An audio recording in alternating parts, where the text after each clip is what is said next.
제가 송구 영신 예배 때 소원 기도를 하나님 앞에 이제 드립시다 해서 기도를 드렸는데, 그 기도가 저에 대한 기도는 안 나오더라고요. 제가 참 개인적으로 해야 할 기도가 많은데 기도가 안 나오고, 제가 하나님께 한 기도를 그대로 읽어 드릴 테니까 은혜가 되면 아멘 하시고, 응답돼야 될 것 같으면 아멘 하세요.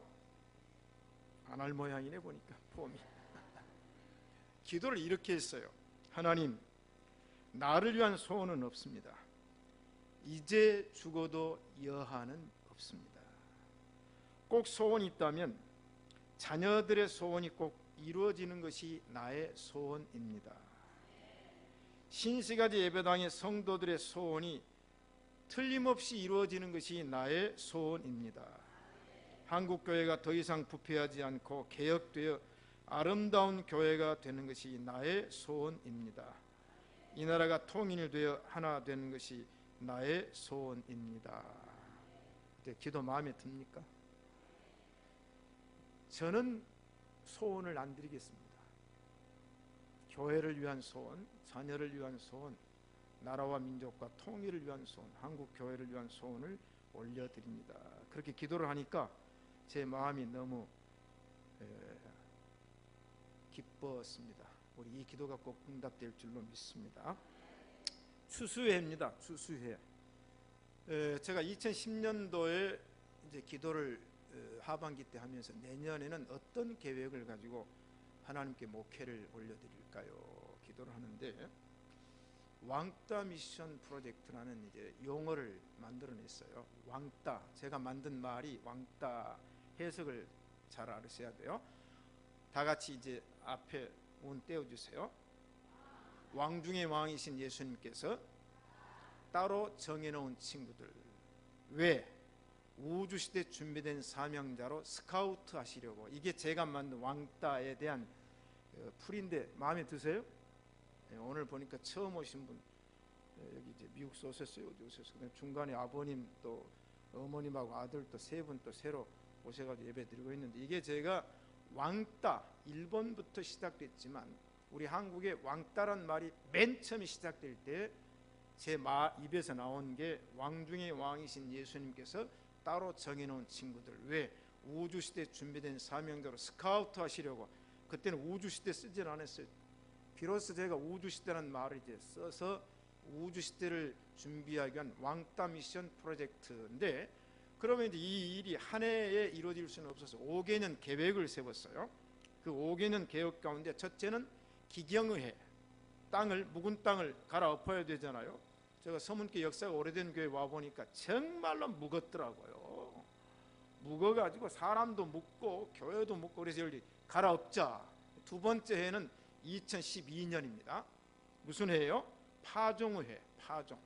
이제 묵은 땅을 갈아엎었으니까 기경한 다음에는 이제 눈물 흘리며 씨를 뿌리는 서문의 영적 농부가 되자. 그렇게 이제 표를 정하고 목표를 정했어요. 세 번째는 성장의 해죠. 2013년 묵은 땅을 기경한 옥토에 눈물 흘리며 뿌린 곳이 겨자씨 믿음으로 잘 키우자. 그 다음에 네 번째가 작년 14년 결실해, 묵은 땅을 기경한 옥토에 눈물 흘리며 뿌린 곡식 알곡신앙으로 열매 맺자. 그렇게 이제 표와 목표를 정하고 금년이 마지막으로 이제 추수해입니다. 이제 결실했으니까 열매 맺었으니까 거둬 드려야 되잖아요. 다 같이 표 저쪽에 붙어 있어요. 시작.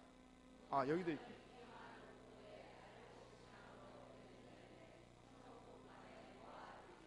네, 이게 이제 금년입니다.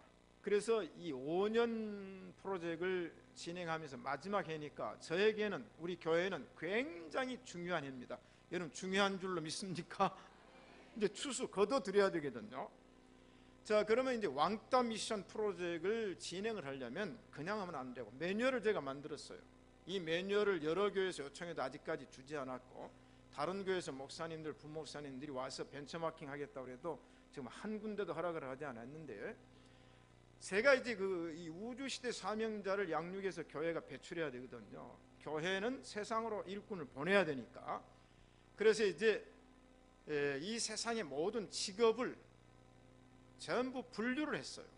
이건 아마 처음으로 한 일입니다, 여러분. 이거 오늘 또 처음 나오신 분들 우리 교인들은 몇 번 들었지만 이건 지금 아직까지 이런 프로젝트를 만든 교회 기관 못 들었어요. 자, 그러면 교회는 성도들을 아이들을 교육시키고 양육시켜서 세상으로 보내야 되는데 이 세상의 모든 직종을 직장과 사업을 7대 비전 그룹으로 분류를 했습니다. 7가지는 7을 좋아하거든요. 완전수니까. 자, 목회 선교 이제 비전 그룹인데 첫째는 목회 선교 비전 그룹, 두 번째 그룹은 우주과학 비전 그룹, 세 번째는 산업정보 비전 그룹, 네 번째는 교육행정 비전 그룹, 다섯 번째는 경제경영 비전 그룹, 여섯 번째는 문화예술 비전 그룹, 일곱 번째는 사회봉사 비전 그룹. 전부 이게 헌신하게 했잖아요. 비전과 꿈이 뭐냐 어렸을 때부터. 그리고 이제 분류를 하고 못 정한 사람은 이제 예비 비전 그룹으로 해서 이제 꿈이 생기면 그 분야로 갈 수 있도록. 그래서 성경 안에서 7가지 비전의 인물을 분류를 했어요. 인물을. 성경 안에 등장하는 인물들을. 거기 보면 엔지니어 다 나오거든요. 농사꾼 나오죠. 어부 나오죠. 거기 컴퓨터 하는 사람도 성경에 나와요. 왜냐하면 요나가 잠수함 탄 게 바로 물고기 탄 게 잠수함이고 제가 성경 해석하는 거예요. 요나가. 저는 성경을 그렇게 해석하거든요.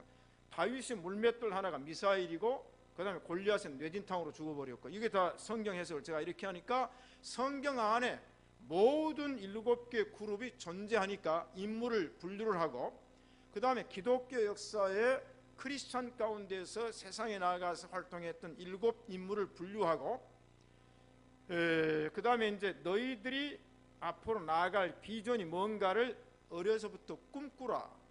자, 이렇게 이제 만들었어요.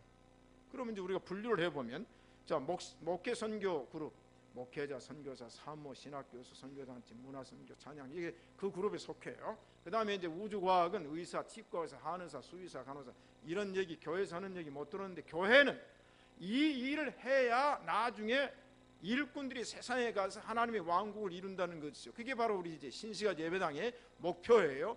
의료용 기계 제조하는 사람, 의약품 만드는 생명공학, 자연공학, 환경공학, 우주항공, 로봇공학, 소프트웨어, IT, 반도체, 전자부품, 통신, 방송 이게 전부 우주과학 그룹으로 이제 몰아넣는 겁니다. 그다음 산업정보 비전 그룹 토목, 플랜트, 자동차, 항공기, 선박, 섬유, 농업, 화해, 축산, 임업, 조경업, 금속, 원유 이 다 이제 산업정보 그룹으로 모으고 그 다음에 네 번째 교육행정은 이제 행정, 국방, 재신, 교도관, 경찰관, 소방관, 정치인, 외교관 정치인 그러면 대단한 것 같지만 여기다 교육행정 그룹이니까 그 그룹 안에 다 들어가. 초중, 중등학교 교사, 유치원 교사 다 이 안에 들어갑니다. 그 다음 다섯 번째 경제경영 이거 다 이제 경영하는 사람 개인 사업하는 사람, 부동산도 들어가고 임대업도 들어가고 장비 임대업도 들어가고 무역 다 들어가. 국제기구도 이 안에 다 들어가고 금융투자 다 이쪽에 이제 그룹으로 만들자. 자, 예술 문화는 이제 언론 번역부터 시작해서 악기하는 사람, 음악하는 사람 이 전부 이 안에 모으자. 7번째 비전 그룹은 이제 사회봉사죠. 사회복지, 복지시설, 노인복지, 장애인복지, 간병사 이 그룹을 만드니까 세부적인 직장이나 자기 직업을 볼 때는 나는 이거다 그러지만 크게 보니까 어떻게 됩니까? 내가 사회봉사 비전 그룹에 속했다. 크게 보니까 나는 정치와 이거 뭡니까? 경제경영 내가 장사하지만 나는 그래도 경제경영의 비전 그룹이야. 내가 교사지만 유치원 교사지만 나는 뭐예요? 교육행정 비전 그룹에 속했다. 이걸 묶어서 이걸 분류를 다 했어요. 그리고 그 해당되는 책을 유아유치부는 맞게 그 다음에 세상에 있는 모든 사람들을 비전그룹으로 분류해서 중고등학생이 맞는 책, 대학생들에게 맞는 책을 각 부서에 구비해서 다 독서하게. 먼저는 성경 읽어야 되고 이게 제 꿈입니다.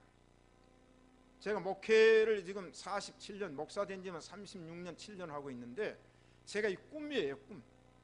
그래서 저는 금년이 어느 해보다 중요합니다. 제 목회의 마지막 단계에서 하나님께 이 프로젝트를 드리기를 간절히 소원합니다. 여러분도 이 일에 함께 하시기를 헌신하시죠?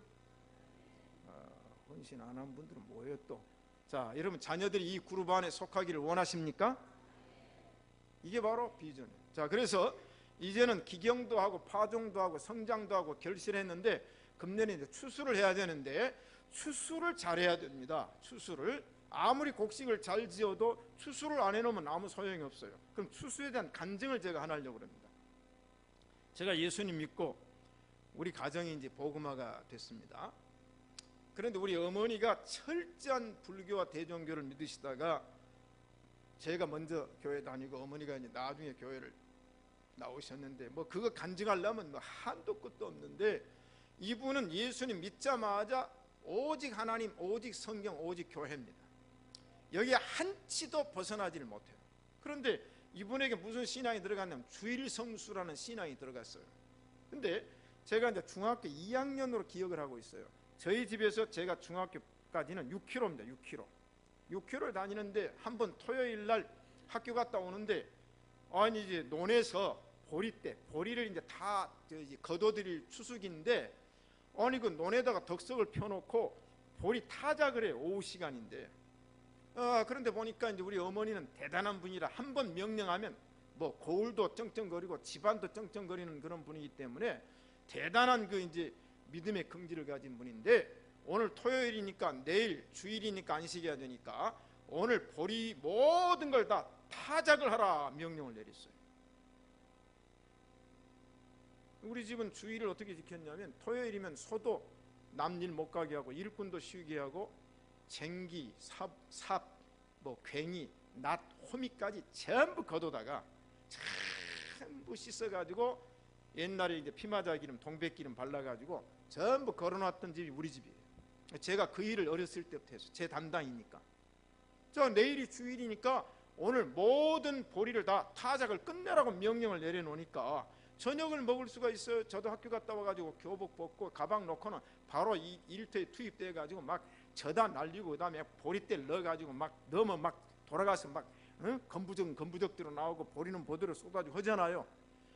근데 저녁 시간이 늦어지는데도 안 끝나는 거예요. 우리 논이 또 한 군데만 있습니까? 여기 있고 저기 있고 다 있는데 보리 타작이 다 끝났어요. 그러니까 저녁 한 9시나 된 것 같아요. 그런데 밀을 심어놓은 논이 따로 있어요. 밀만 심어놓은. 밀도 타작을 하라. 밀을 다 배에 놨거든요. 그럼 밀을 타작하려면 보리 타작했던 덕석 다 털어내야 됩니다. 예, 보리 섞이면 안 되니까. 그러니까 이제 타작 앞에 있는 보리 전부 다 털어내고 이제 덕석을 깔아가지고 밀까지 타작이 딱 끝났어요. 그러니까 이제 그 보리가마를 저다가 곡간에 넣고 차니까 이제 우리 마루가 기역자 마루였는데 그 마루에다가 다 챙겨놨어요. 보리가마 이렇게 토지에다 챙겨놨어요. 그 작업 다 끝나고 이제 시내가에 가서 미역 감고 저녁 먹었어요. 다 끝났어요. 한 논도 없이 다 토요일 날 끝났어요. 근데 주일 새벽부터 비가 오기 시작해요. 비가 한 달 장마가 졌습니다. 한 달 장마가. 그때 우리가 핍박을 많이 받았어요. 우리 가문으로부터도 그 고을부터도.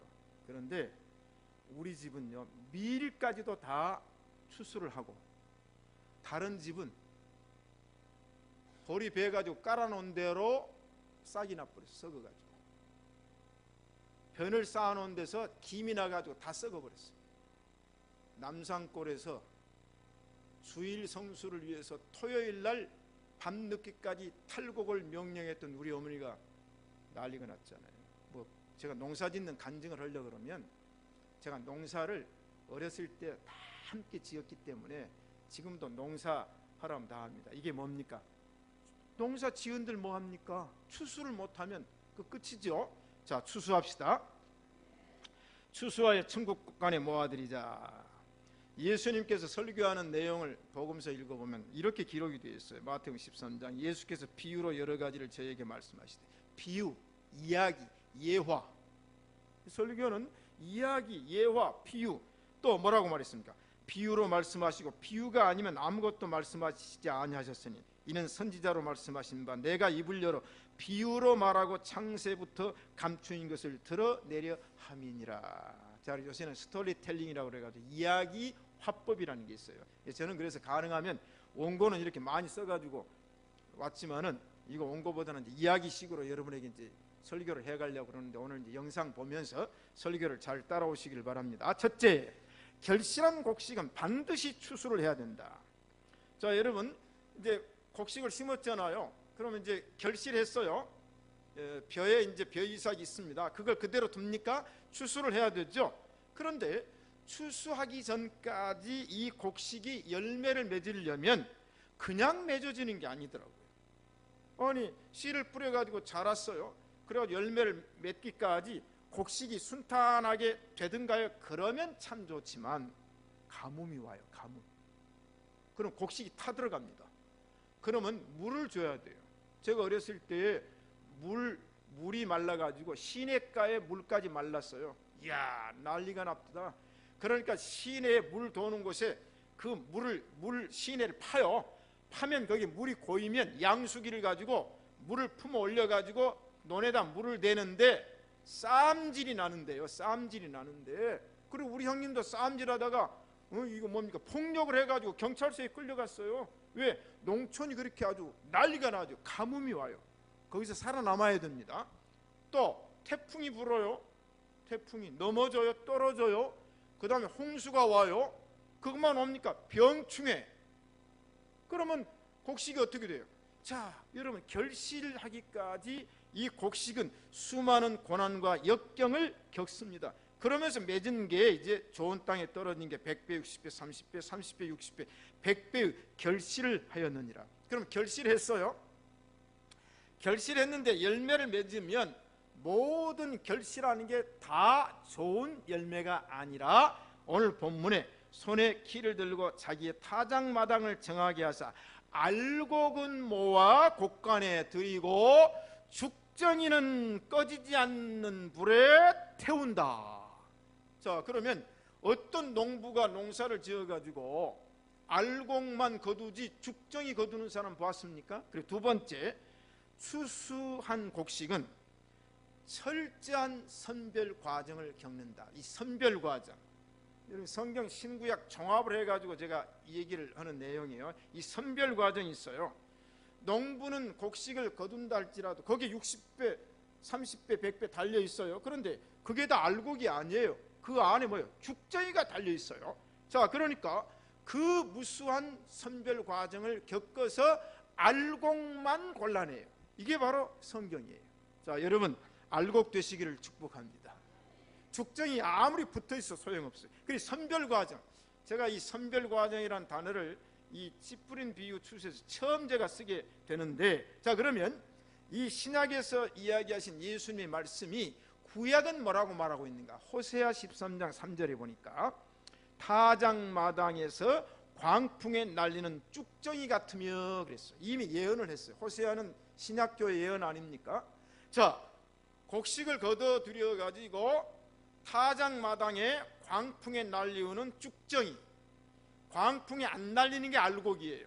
자, 여러분, 불어버리면 날아가야 됩니까? 안 날아가야 됩니까? 예? 한 번 더 부를까요? 안 날아가야 돼요. 알곡은 안 날아갑니다. 지금 추수를 했는데 쭉정이는 날아가요. 자, 그럼 일단은 뭐냐? 추수는 합니다. 자, 논에 가서 낫을 가지고 나락을 베잖아요. 사진, 논에 가서 옛날에는 낫을 가지고 나락을 다 뱄어요. 나락 벨 때 옛날에는 조선낫, 무쇠로 만든 낫이 있어요. 그것은요, 낫을 쓰다 보면 무뎌져요. 그러니까 숫들어다 갈아야 돼요. 수없이 갈아야 돼요. 갈아가지고는 낫이 잘 든가 안 들가를 손에다가 딱 그어봅니까? 손톱에다 그어봐요. 손톱에다가. 농사 안 진 사람 모르잖아요. 손톱에다 그어보면 날이 쫙 선 건 손톱에 가나다란 금이 가요. 자, 그 다음에 이게 무쇠낫을 가지고 사용하니까 나락을 많이 못 빼. 왜냐하면 무쇠낫은 쥐어가지고 한 두세 폭 착 쳐야 되는데, 그 다음에 외낫이 나왔어요. 외낫. 그걸 나중에 일본 낫이라고 해요. 외낫. 외낫은 안 갑니다. 날이 아주 기계로 예리하게 만들어서, 그 외낫은 손잡이가 길어요. 길어가지고 이렇게 쭉 되어 있는데, 그걸 또 사진 보여주려고 너무 많아서 안 보여주는데, 그 외낫은요 한 5폭이 자꾸 촥 치면은요 쳐져요. 자, 곡식을 다 일단은 베요. 요새는 이제 기계화가 돼가지고 기계로 가면은 이제 추수하는 광경이죠. 그런데 이 벼 이삭에 달려 있는 게 겉으로 보기는 다 알곡 같은데 다 알곡이 아니에요. 예? 다 알곡이 아니죠. 왜 그런가? 그 알고가 아닌 게 있어요. 그런데 문제는 뭐냐면 쭉정이가 달려 있어요. 자, 지금 자세히 보면요, 알곡인가 쭉정인가를 알아요. 그런데 일단은 추수는 다 해요. 그런데 추수를 한 다음에 이제 이삭을 줍습니다. 이삭을 줍는데 쭉정이 주운 사람 보았어요? 알도 없는 이삭 주운 거 보았어요? 알곡만 줍죠. 혹시라도 쭉정이고 하면 또 분별을 한다는 거예요. 그래서 이제 밀레가 그렸던 이삭 줍기, 이제 코스텔을 불란서에서 2번을 했는데요. 밀레가 이 그림을 그렸던 장소에서 한 번 했어요.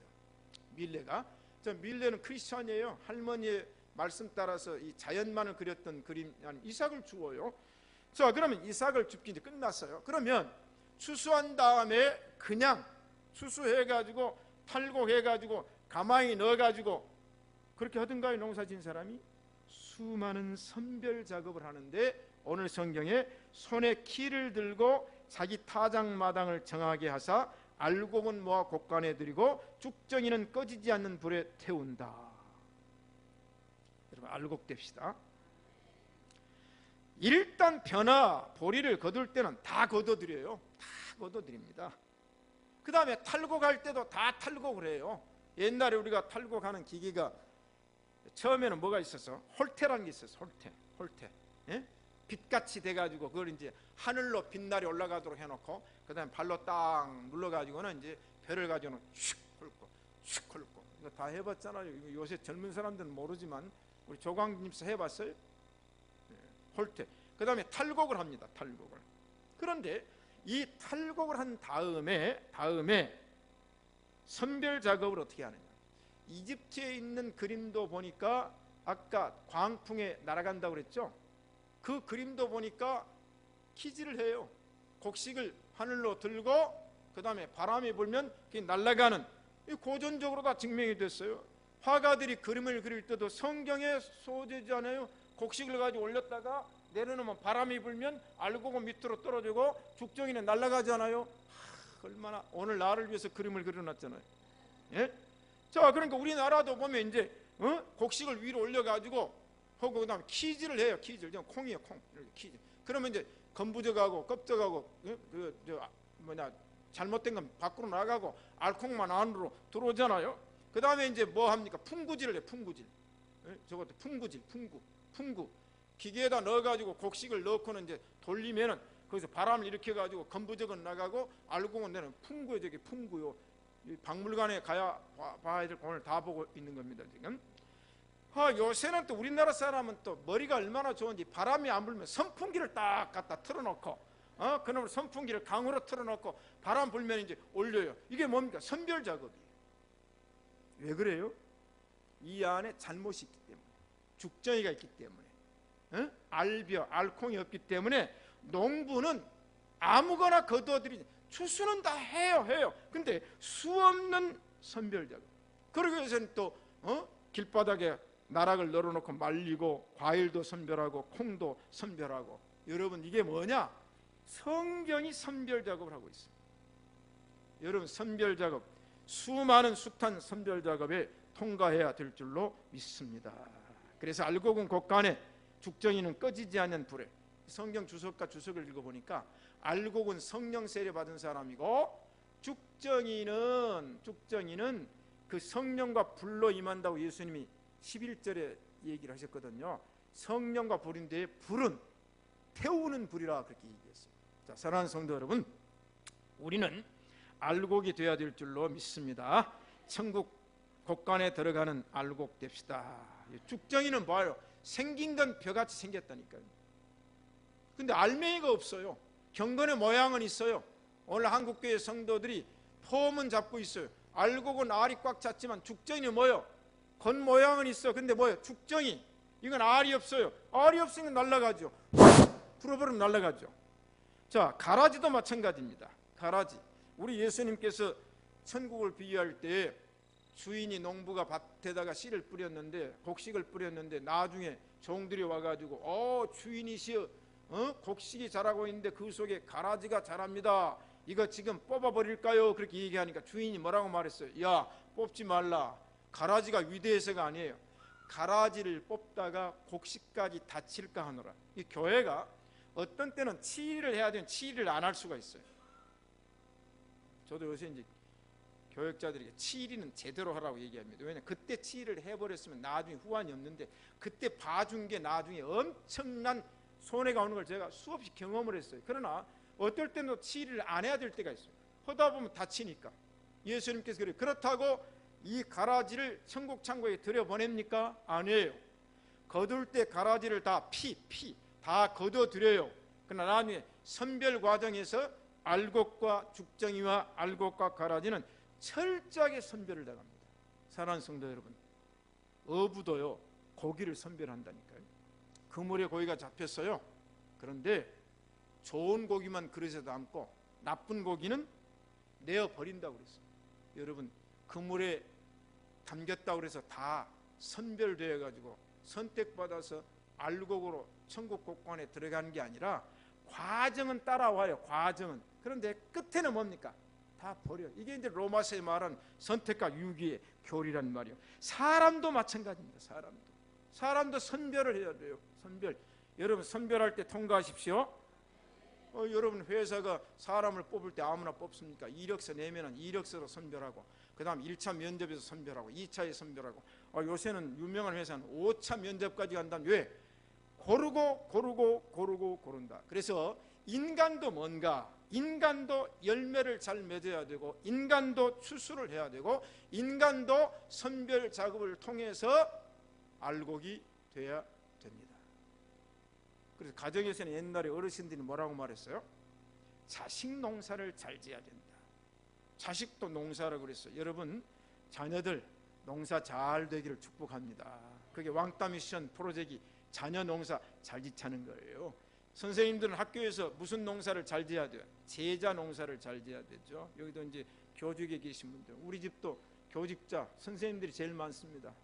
교육과 가정이기 때문에 지금도 조카들이 선생님, 우리 형님들도 다 교편 생활했어요. 근데 지난번에 우리 형님이 어떤 둘째님이 아이고 제자들이 80세 생일이라고 전국 각지에 있는 잘들 됐어요. 이 아이들이 모여가지고 한 30여 명이 딱 모여가지고, 아니 선생님이 한두 사람이었습니까? 80세 생신잔치 현수막 쓰고 식당 빌려가지고 음식 장만하고, 그 다음에 생신 때 돈을 걷어가지고 돈을 상당히 많이 주면서 우리 신문까지 났다고 나한테 신문도 보여주더라고요. 왜냐하면 제자 농사 잘 지었습니다. 목사는 무슨 농사 잘 지어야 됩니까? 성도 농사 잘 지어야 됩니다. 자, 제가 농부를 하면 우리 신시가지 예배당 다 알곡 성도 된 줄로 믿습니다. 빌립보에서 사도 바울이 말했잖아요. 나의 자랑이 무엇이냐? 너희니라. 제 자랑은 누구예요? 여러분이에요. 여러분. 자, 여러분, 나는 하나님의 자랑이다. 그럼 목사의 자랑도 돼야 돼, 안 돼요? 이 설교를 잘 들어야 돼요. 바울이 그랬어요. 너희는 나의 자랑이고 너희는 나의 면류관이다. 그러니까 내가 이인수 권사님 자랑해야 안 해요? 자랑하잖아요. 피아노는 피자도 모르는 분이, 레슨은 1시간도 안 받는 분이 피아노 반주한다고 얼마나 열심히 하다가 이제 새 반주자가 와가지고, 그런데 저는 피아노 이제 배웠지만 한 번도 배운 적이 없어요. 정 장로님 지휘 공부하셨어요? 공부한 적이 한 번도 없어요. 그런데 아니 정 장로님 이력서 가운데 가장 빛나는 이력서가 서문 신시가지 예배당의 지휘 역사인 줄로 믿습니다. 이게 바로 자랑이에요. 여러분, 자랑거리가 되십시오. 자랑거리. 농사를 잘 지어야 돼. 그러면 인간도 사람도 열매를 잘 맺어야 됩니다. 제가 좋아하는 시편 128편에 내 집 내 실에 있는 네 안에는 결실한 포도나무 같으며 네 상에 둘린 자식은 어린 감람나무 같으리로다. 안에는 신포도가 되만한데 생각만 해도 셔가지고 뱉어버리고 싶은, 안 되잖아요. 익은 포도 달콤한, 그 다음에 여러분 자녀가 상에 둘러 앉아있는데 뭐예요? 어린 감람나무, 나중에 결실한 추수할 감람나무가 될 줄로 믿습니다. 우리 예수님도 이 땅에 와서 이사야 11장 읽어보면 이새의 줄기에서 한 싹이 나며 그 뿌리에서 한 가지가 나서 결실할 것이요. 예수님도 인간으로서 결실을 했답니다. 인간으로서 추수를 했어요. 그래서 사람도 많은 열매를 맺어야 되잖아요. 요한복음 12장에 사람이 만일 죽으면 많은 열매를 맺지 않으면, 죽지 아니하면 열매를 맺지 않는다. 여기 많은 열매를 맺었다고 그랬어요.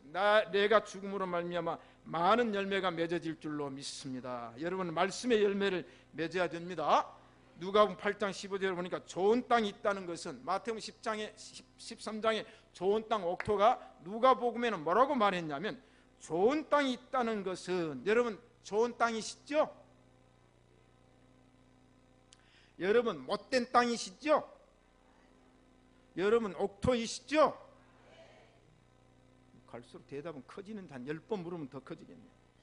성경 보세요. 내가 지금 마음이 좋아요. 자, 내가 옥토입니다. 내 마음 밭이. 그러면 사람 결실을 하고 사람 추수를 해야 된다는 얘기예요. 그러면 좋은 땅이 있다는 것은, 첫째 착하고, 따라합시다. 착하고. 두 번째는 좋은 마음. 착한 사람은 좋은 마음이죠. 나쁜 사람은 나쁜 마음이에요. 옆 사람 보세요. 얼마나 착하고 좋은 마음입니까? 그런데 이 좋은 땅이 있다는 것은 착하고 좋은 마음으로 말씀을 듣는 거예요. 여러분, 지금 제가 설교하고 있는데 거부 반응이 있습니까? 말씀이 막 부딪힙니까? 그건 안 되는 거예요. 그건 굳은 마음이에요. 그러나 설교하는데 내 좋은 마음에, 내 마음이 착하니까, 나는 조금 못됐을지라도 여러분이 하나님의 말씀을 들을 때 하나님의 말씀으로 받음이니 진실로 그러하도다. 데살로니가 교회인처럼 여러분이 착해요. 여러분 좋은 마음으로 설교 말씀을 듣고 하나님 말씀을 듣고 그 다음에 지키어 인내로 결신하는 자가 옥토라는 거예요. 설교 시간 중요한 시간이에요. 여러분이 설교를 거부할 이유가 하나도 없어요. 오늘 또 이 말씀이 여러분에게 임한 줄로 믿습니다. 그래서 주님 안에서 열매를 맺어야 돼요. 항상 하나님 안에서, 말씀 안에서 열매를 맺어야 될 줄로 믿습니다. 그래서 성경은 이 사람에 대한 열매를 추수할 때 분명하게 얘기합니다. 5달란트, 2달란트는 알곡이에요. 1달란트는 죽정이에요. 목자가 양과 염소를 선별합니다. 양은 알곡이에요. 염소는 죽정이에요. 하나님께서 악인과 의인을 선별합니다. 의인은 알곡이에요. 악인은 죽정이에요. 자, 그러니까 성경이 이렇게 얘기했기 때문에 이 마지막 날에 마태복음 13장에도 보니까 예수님께서 이런 얘기를 했어요. 세상 끝에도 이러하리라. 천사들이 와서 의인 중에서 악인을 갈라내어 악인을 풀물불에 넣는다. 이 말이 무슨 말입니까? 구약과 신약에 보면 의인 공동체 안에 악인이 들어와 있고, 알곡 안에 죽정이가 들어와 있고, 가라지가 들어와 있고, 양무리 안에 염소가 들어와 있는데 이 세상에서는 섞여 있다는 거예요. 그러나 세상 끝 예수님이 공중 재림하고 마지막 때는 그 선별 작업을 누가 하냐면 천사가 세상 끝에 오리니 의인 중에서 악인을 끌어낸다고 그랬어요. 사랑하는 성도 여러분, 평생 동안 신앙생활을 했는데 마지막 날에, 마지막 최후의 순간에 의인 중에 섞여 있는 줄 알고 의인 줄로 알았다가 악인 되어서 천사가 끌어내면 누구한테 인수됩니까? 마귀입니다. 저는 그래서 목회자의 심정으로 오늘 여러분들은 모두가 좋은 마음, 착한 마음, 아름다운 마음 옥토가 되어서 열매 맺어 곡식되어서 알곡되어서 천국 창고에 들어갈 줄로 믿습니다. 그럼 인증을 받아야 돼요. 인증. 더 구체적인 선별 방법은 인증서를 줘야 돼요. 그래서 다니엘 같은 사람은 사자굴에 들어가고 인증받았어요. 세 친구는 풀무불 속에 들어가고 나서 인증받았어요. 흑도가 위에 7번 단련한 은같이 수없는 역경과 고난이 옵니다. 저요, 앞으로도 고난 각오합니다. 앞으로도 역경이 옵니다. 그러나 여러분 마음속에서는 어떤 사탄 마귀도 틈타지 못하기를 경성하여 기도합시다. 와요. 47년 목회자, 36년 목사만 했어요. 독일에서 23년 살다 왔어요. 동구 유럽을 선교했어요. 수없는 과정을 하기 때문에 저는 보이잖아요. 왜냐하면 세상 끝에는 더 환난과 역경이 온다고 그랬으니까 여러분도 각오해야 됩니다. 여러분이 인정받으려면 우리 앞에 풀무불이 기다리고 있고 우리 앞에 사자굴이 기다리고 있습니다. 그래서 히브리서 11장에 믿음의 선진들은 목배임을 당하고 토막살인을 당하고 엄청난 역경을 당한 다음에 이런 사람은 세상이 감당치 못하도다. 인증서. 그래서 예수님께서 베드로에게 뭐라고 말했어요? 베드로야, 너 말이야, 네가 지금 나와 함께 띠를 띠고 가겠다고 그러는데 내가 볼 때는 사탄이 너를 밀가부르듯이 까불 것인데 어떻게 할래? 여러분, 이게 시험과 역경이에요. 지금 여기서 제외된 사람 하나도 없습니다.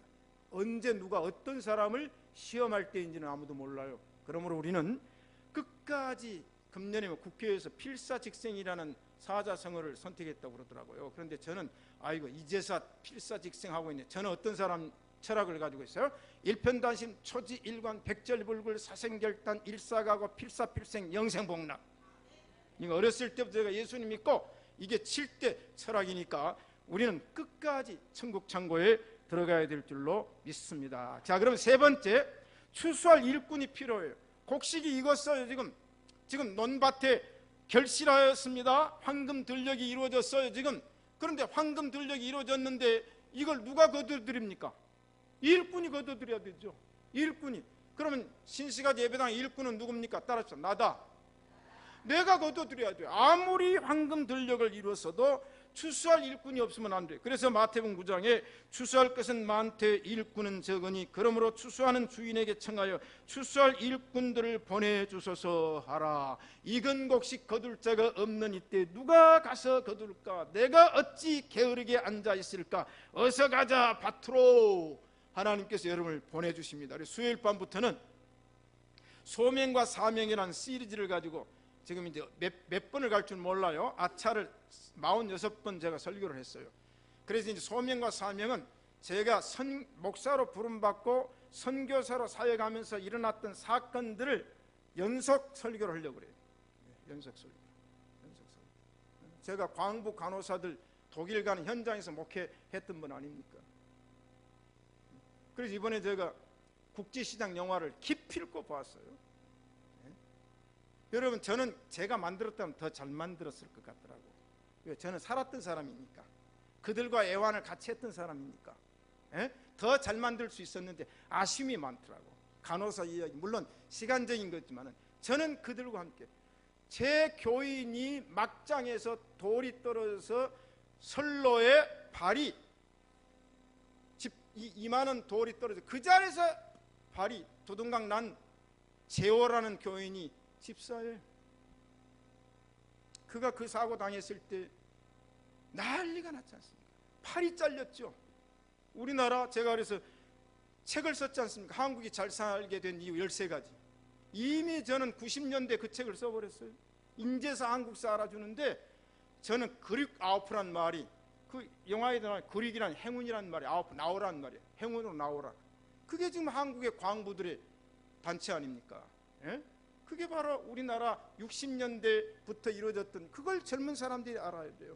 그걸 모르니까 역사를 모르잖아요. 그래서 이제 수요일 밤에는 제가 목사도 해가지고 사역에 이루어졌던 이야기를 시리즈로 기대하시라. 개봉박두. 자, 그런 내 안에 있는 간증과 함께 소명과 사명이 무언가를 말씀을 드리려고 합니다. 사랑하는 성도 여러분, 아무리 곡식이 많이 널려 있어도 장비가 없으면 안 돼요. 낫이 있어야 돼요. 기계가 있어야 돼요. 기름이 있어야 돼요. 제가 동구가 개방되기 전에 소련이 얼마나 어려웠습니까? 그런데 채소가 들녘에 널려 있는데 자동차가 고장이 나니까 모스크바까지 못 오고, 기름이 없으니까 못 와가지고 썩어 넘어갑니다. 북한이 지금 그렇잖아요. 이게 뭐냐면 선별 과정에서 창고에 들이기까지는 모든 여건과 환경이 갖춰져야 되고, 그게 같이 톱니바퀴처럼 맞물려 가야 이루어지는 거예요. 그러므로 우리는 모두가 다 톱니바퀴입니다. 여러분, 벗어나지 마세요. 하나님의 역사의 경륜 속에서 여러분은 톱니바퀴처럼 시간마다, 사건마다, 상황마다 그 톱니바퀴 안에서 하나님의 역사의 주관자에게 맞물려 갈 때 기계가 돌아가는 거예요. 그게 바로 우리 신시가지 예배당이 되어야 될 줄로 믿습니다. 자, 그러면 추수 후의 즐거움이 뭔가? 성경은 말하기를 거두는 자가 이미 삭도 받고 영생에 이르는 열매를 모으나니 이는 뿌리는 자와 거두는 자가 함께 즐거워하느니라. 우리 다 함께 즐거워합시다. 뿌리는 자도 거두는 자도. 결론입니다. 시편 126편 1절 이하입니다. 여호와께서 시온의 포로로 돌리실 때 우리가 꿈꾸는 것 같았도다. 그때 우리 입에는 웃음이 가득하고 우리 혀에는 찬양이 찼었도다. 열방 중에서 말하기를 여호와께서 저희를 위하여 대사를 행하셨다 하였도다. 여호와께서 우리를 위하여 대사를 행하셨으니 우리는 기쁘도다. 여호와여 우리의 포로를 남방 시내들 같이 돌리소서. 눈물을 흘리며 씨를 뿌리는 자는 기쁨으로 거두리로다. 울며 씨를 뿌리러 나가는 자는 정녕 기쁨으로 그 단을 가지고 돌아오리로다. 아멘. 우리가 금년 말에 모두가 기뻐할 때 하나님께서 우리 신시가지 예배당은 마지막으로 할 일이 뭐냐? 밀레가 그렸던 만종처럼 들에서 추수를 하다가 교회의 종소리가 울릴 때에 두 부부가 두 손을 모으고 하나님께 감사의 기도를 드렸던 것처럼 우리 신시가지 예배당의 모든 성도들이 추수의 기쁨을 누릴 줄로 믿습니다. 그리고 마지막 인사합시다. 우리 천국 곳간에 가서 만납시다. 그 뭐예요? 알곡이란 얘기 아닙니까? 죽정이는 못 들어가요. 우리 모두는 천국 곳간에 가서 만나기를 축복합니다.